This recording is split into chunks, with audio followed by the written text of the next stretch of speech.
అవునా అలాగా చాలా బాగుంది కదా. థ్యాంక్ యూ అరే రీతా మార్టిన్ అజో కంగ్రాట్స్. థ్యాంక్స్. ఇంతకు ముందే పరిచయం ఉందా? అందరం ఒకే కాలేజ్. అలాగా. ఆహా నీ కాలేజేనా? కానీ తను చదివి పాస్ అయ్యి చాలా కాలమైందే. ఇంకా నువ్వు ఎన్ని సబ్జెక్టులు పాస్ అవ్వాలి? వాడికి ఏం జ్ఞాపకం ఉంటుంది? 6. తను చదువుకుంటున్న రోజుల్లో బలాదూరు తిరగకుండా బాగా చదువుకుని పాస్ అయింది. నువ్వు ఎలాగ తిరుగుతూ ఉండు. అన్నా ఆ? శుభకార్యం పెట్టుకుని మీరు పదండి. మీరు వెళ్ళండి. లోపలికి వెళ్ళండి. ఇదేరా నాకు నచ్చింది.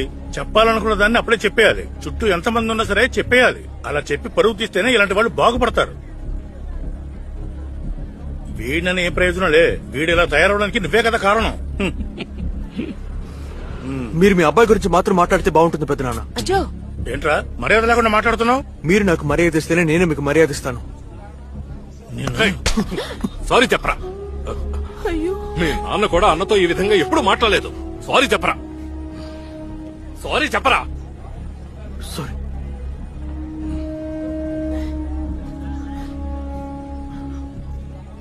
కాలం పిల్లలకి ఏం చెప్పినా ప్రయోజనం లేదు. పిల్లల్ని అదుపాజ్ఞంలో నువ్వెవర్రా? వాడు ఏమన్నాడో విన్నావుగా? వాడు అన్న దాంట్లో తప్పే ఉంది. ఎవరి పని వాడు చూసుకుంటే చాలు. అలా అయితే నేను ఎప్పుడో గుర్తుండాలి కదరా. నాన్న వద్దు నాన్న. అయినా నా కొడుకుని కొట్టే హక్కు నీకెక్కడుందిరా? నీ గురించి ఆలోచించి ఆలోచించి నాన్న త్వరగా వెళ్ళిపోయాడు తెలుసా.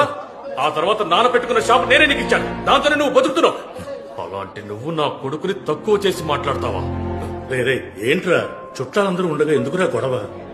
అలాగా చెప్పాలనుకున్న దాన్ని అప్పుడే చెప్పేయాలి. చుట్టూ ఎంతమంది ఉన్నా సరే చెప్పేయాలి. అదే కదా ఇంతకు ముందు మీరు నాతో చెప్పారు. అందుకే ఇది ఇప్పుడు చెప్తేనే కరెక్ట్ గా ఉంటుంది. నలుగురు ముందు చెప్తేనే వీడికి బుద్ధి వస్తుంది. ఉద్యోగం సద్యోగం లేకుండా బేవర్స్ గా తిరుగుతున్నాడు. వీడికి సపోర్ట్ చేస్తున్నావు. నీకు సిగ్గుగా లేదంట్రా? నాన్న ఇప్పుడు నీ వయసు ఎంత? నీ వయసు ఎంతో చెప్పరా. 26. వీడి వయసులో మీరేం చేస్తుండేవారు? ఏమీ చేసేవారు కాదు. సిగ్గు గురించి మాట్లాడారు కదా. కోళికోడ్లో పక్కింట్లో ఒక అమ్మాయితో మిమ్మల్ని చూసి కట్టి పడేసినప్పుడు ఆ రోజు మన నాన్న పడిన బాధలో 1000వ వంతు కూడా వీడి వల్ల నేను ఎప్పుడు అనుభవించలేదు.